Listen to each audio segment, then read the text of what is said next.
소금의 역할에 대하여 김동석 한의학 박사의 이야기를 들어봅니다. 한국통합의학 포럼.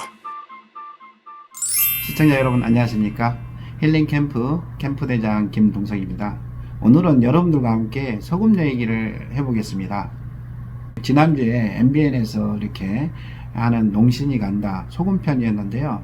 제가 신안의 태평염전, 그리고 영광의 염산, 그리고 양산의 도자기 굽는 흉 도자기 소금을 촬영을 하게 됐는데요. 여러분들과 함께 오늘은 그런 소금 얘기에 대해서 알아보겠습니다. 영광에 가서 이렇게 보면 촬영을 했는데요. 영광이 굉장히 유명한 게 사실은 영광 굴비입니다. 그래서 시청자 여러분도 영광 굴비가 그러면 뭐 때문에 유명해졌을까? 영광 근처에서 잡히는 조기가 맛이 좋은 것일까? 라고 생각을 할 수도 있는데요. 사실은 저도 사실은 영광 굴비가 유명해진 게 아마도 해풍, 굉장히 바람 때문에 조기가 잘 마르지 않겠냐, 그리고 햇볕이 좋지 않겠냐, 이런 생각을 했거든요. 근데 그 말도 맞긴 맞지만 사실은 소금이었습니다. 영광이 소금이 생산된다라고 여러분들 잘 몰랐을 겁니다. 근데 영광에 가면 염산이라는 지역이 나오거든요. 염산면인데요. 소금 염자의 맷산입니다.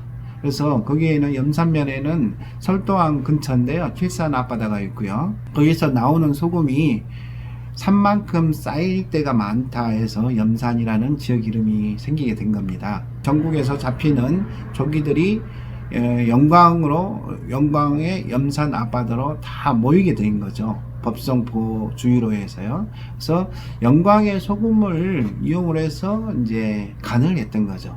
그래서 다른 소금으로 하면 맛이 별로 없었던 거예요. 그래서 영광 지역에서 영광에서 나는 소금을 가지고 간을 한 굴비가 최고로 맛있다. 그래서 영광 굴비가 유명해진 계기가 된 것입니다. 그래서 소금은 이러한 어떤 맛을 결정하는 정말 중요한 역할을 하고 있더라고요. 근데 여러분들 정말 소금은 음식에서 빠지면 안 되는 굉장히 중요한 조미료인데, 여러분들 소금에 대한 인식을 보면 되게 소금은 안 좋다, 소금을 먹으면 건강에 해롭다, 그래서 저염식이 우리 건강을 유지하는 굉장히 중요한 비결이다 라고 여러분들은 아시고 계시잖아요. 그래서 굉장히 저염식에 신경을 쓰고, 국도 너무 싱겁게, 음식도 너무 싱겁게, 맛이 없어서 그래서 음식도 못 먹게 되고, 실제로는 소금을 적게 먹으면 소화가 안 되는 거예요. 소금은 염화나트륨이잖아요. 어떻게 보면 염화나트륨이면 염화는 염소입니다. 이렇게 위산이 HCl인데요. 위산이 없이 소화가 잘 안 되죠. 그래서 위산의 원료가 염소거든요. 나트륨과 염소로 된 소금을 먹지 않으면 소화가 안 되는 거거든요. 너무 싱겁게 먹어서 맛도 없고 소화도 안 되고, 그렇게 되니까 장기적인 저염식을 하는 사람들이 소화도 안 되고 되게 먹는 영양분이 부족해지니까 만성 피로처럼 쌓이게 되는 것이죠. 그리고 여러분, 소금을 너무 적게 먹으면 어떤 현상이 생기게 되냐면, 우리가 소변으로 나트륨이 나가잖아요. 그래서 소변을 재보면 염도가 있습니다. 그래서 보면은 몸이 안 좋은 사람들은 0.9, 우리 몸의 소금 농도보다 훨씬 작아요. 0.2, 0.1. 저는 암 환자를 치료하는 병원을 운영하고 있는데, 암 환자들이나 당뇨 환자, 고혈압이 있는 분들은 특히 소금을 적으로 알고 저염식을 하다가 픽픽 쓰러집니다. 그래서 여러분들 병원에, 그래서 응급실에 실려가면 뭐부터 꽂아주죠? 사실은 링거액을 맞죠? 링거액이 사실은 0.9% 소금물입니다. 여러분들 모르셨을 텐데, 대단한 약인 줄 알고 계셨을 텐데, 이제 노멀 셀라인이나 해가지고 소금물 자체입니다. 그리고 포도당이 들어간 링거액도 있지만 대부분은 소금물로만 된 링거액, 노멀 셀라인을 하루에 3리터를 맞게 되는 것이죠. 그럼 1리터면 단순 계산해도 9g입니다. 그럼 3리터를 맞게 되면 39, 27g이죠. 여러분들 소금 섭취량, 권장하고 있는 섭취량이 얼마인지 아십니까? WHO에서 권장 섭취량이 5g인데 병원에 가면 27g을 줘요, 하루에. 그럼 여러분 앞뒤가 좀 맞지 않잖아요. 그리고 정말 그런데 거의 5배, 6배 수준에 해당되는 소금물을 주면, 근데 사실 그 다른 치료를 결과가 나야 다른 약 처방을 하지 않습니까? 결과가 나오기 전에 단 하루만 그렇게 링거액을 3리터만 맞아도 굉장히 컨디션이 좋아지는, 증상이 호전되는 경우들을 저도 많이 봤지만 여러분들도 많이 경험을 했을 겁니다. 그래서 소금만 먹어도 몸이 굉장히 편해지는 현상이 나타나는 거죠. 그래서 여러분들이 너무 저염식에 노출되면서 사실은 병을 만들어가는 것이죠. 너무 적게 소금을 먹으면 사실은 소변으로 배출을 안 하고 재흡수를 하게 됩니다. 재흡수를 하다 보면 어떤 현상이 생기냐면 신장에서 굉장히 에너지를 많이 써야 됩니다. 그러니까 신장이 일을 계속 해야 되는 것이죠. 그러나 우리가 좀 짜게 먹으면 나트륨 농도가 높다라면 삼투압에 의해서 뭐 에너지를 쓰지 않고 소변으로 다 빼내게 되는 것입니다. 그래서 이렇게 아픈 사람들의 소변 농도, 소변에 있는 소금 염도를 측정해 보면 0.9보다 낮은 경우들이 많더라. 그러한 것들을 여러분들이 참고로 하신다면 소금이 얼마나 중요한지를 아실 거고요. 특별히 여러분들은 소금과 물만 있으면 한 달, 2달도 살 수가 있지만 소금과 물 없이는 음식을 아무리 많이 줘도 소금 없는 음식을 먹고 단 이틀도 견딜 수가 없을 겁니다. 그래서 소금이 그만큼 중요한 것인데요.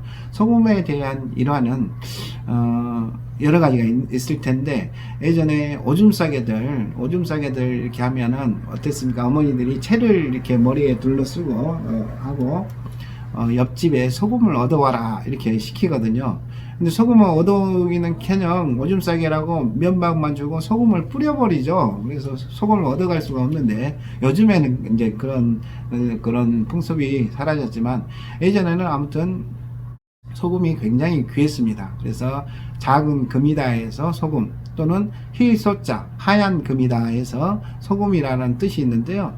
아무튼 예전에는 그 셀러리라는 뜻도, 예전에 그 로마 시대 때는 그 소금이 얼마나 귀했으면 이게 급료를 소금으로 받았어요, 군인들이. 그래서 그만큼 소금이 귀했었던 것을 알 수가 있는데, 그래서 셀러리의 어원이 소금, 솔트, 셀러리의 원인이 그 기원이 됐다는 사실도 그만큼 소금이 귀했다는 것이죠. 그래서 소금이 귀했기 때문에 애들한테 이렇게 짜게 먹일 수가 없죠. 이게 신장 기능이 약해지고 방광 기능이 약해져서 결국 오줌 싸개가 된 거예요.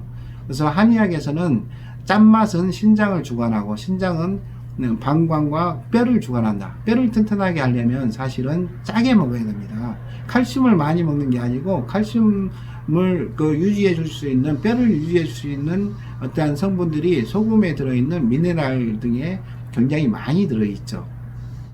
근데 여러분, 또 잘못된 사실은 정말 고혈압의 원인이 되는 소금 실험을 했던 것을 보면 정제염, NaCl로 모든 실험을 했던 겁니다. 천일염으로 실험을 하면 또 달라질 수도 있고요. 다른 소금, 구운 소금이나 죽용 같은 소금으로 이렇게 어떤 임상이나 전임상 실험을 해서 과연 혈압의 원인이 되는 것인지, 혈압을 치료하는, 혈압에 도움이 되는 것인지, 또는 당뇨에 도움이 되는 것인지, 이러한 것들을 다시금 한번 재해석하고 실험을 해볼 필요가 있습니다. 예전의 고정관념에서 벗어나야 합니다.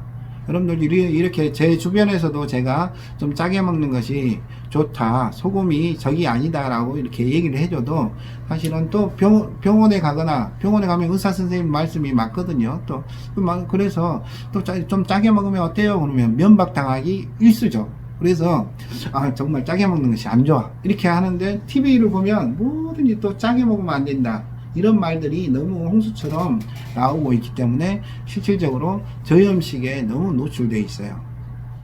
그래서 우리가 건강을 챙긴다고 한 것이 오히려 건강을 망치는 경우들을 많이 볼 수가 있습니다. 여러분들은 오늘 제 강의를 들으시다면 좀 너무 싱겁게 먹고 있다, 그리고 물 2리터를 좀 먹고 있는 사람도 있고 물을 되게 적게 먹고 있는 사람도 있고 그렇습니다. 우리가 물이라는 것은 굉장히 인체에서 소금만큼 중요하거든요.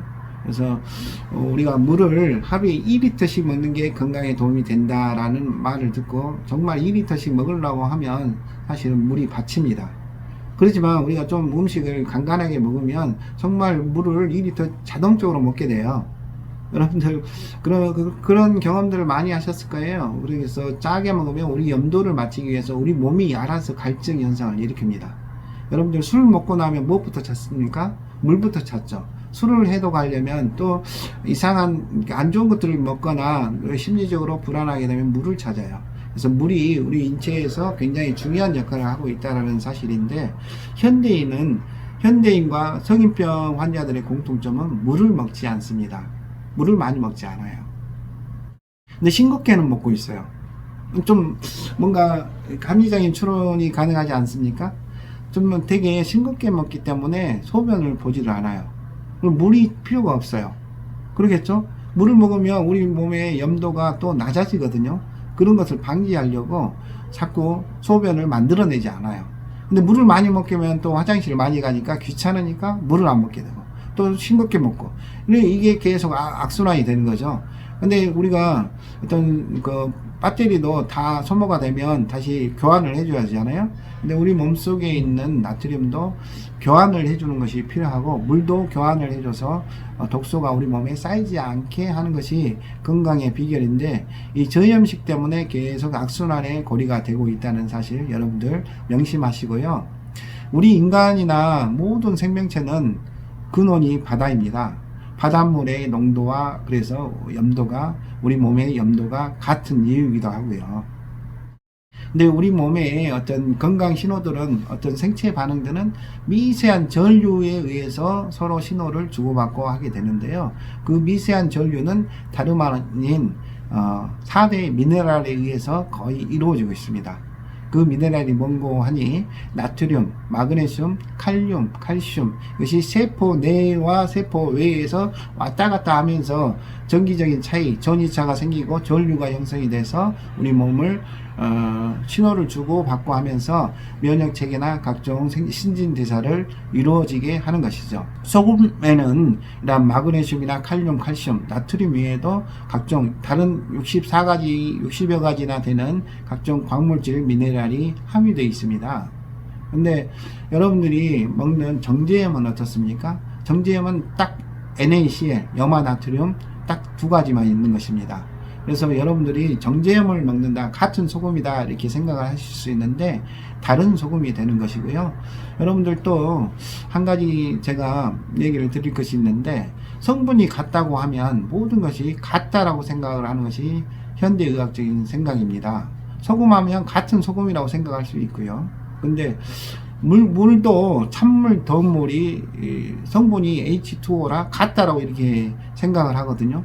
근데 엄연히 다른 물이라고 해석을 합니다. 한의에서는 열의 기운이 들어가면 따뜻한 물, 열의 기운이 없어지면 찬물이 되는 거죠. 더 기운이 없어지면 얼음이 되는 거죠. 얼음과 물이 똑같죠, 성분은. 하지만 우리가 느끼는 것은 완전히 다르거든요. 찬물은 우리 몸의 기운을 뺏어가겠죠. 따뜻한 물은 우리 몸을 유지하는 데 도움이 되겠죠. 그러한 것처럼 소금도 같은 소금이지만 천일염을 굽게 되면 완전히 다른 소금이 되게 됩니다. 그래서 그 실험도 했는데요. 알칼리성 소금이 되는데요.